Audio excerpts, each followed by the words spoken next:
इस वक्त की बड़ी खबर। दूसरे चरण के लिए हमास ने नेतन्याहू को अभी से दे दी चेतावनी। हमास ने इजरायल के प्रधानमंत्री बेंजामिन नेतन्याहू को चेतावनी दी है।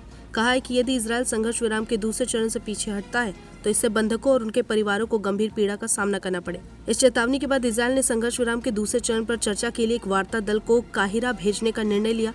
इस बीच इजरायल के प्रधानमंत्री बेंजामिन नेतन्याहू पर संघर्ष विराम को आगे बढ़ाने का दबाव बढ़ गया है, जबकि अमेरिकी राष्ट्रपति डोनाल्ड ट्रंप ने गाजा पर कब्जा करने की अपनी प्रतिबद्धता दोहराई है।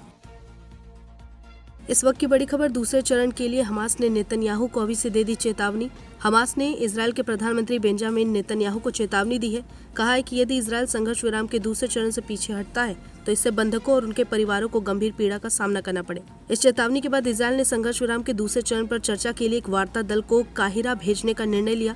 इस बीच इजरायल के प्रधानमंत्री बेंजामिन नेतन्याहू पर संघर्ष विराम को आगे बढ़ाने का दबाव बढ़ गया है, जबकि अमेरिकी राष्ट्रपति डोनाल्ड ट्रंप ने गाजा पर कब्जा करने की अपनी प्रतिबद्धता दोहराई है।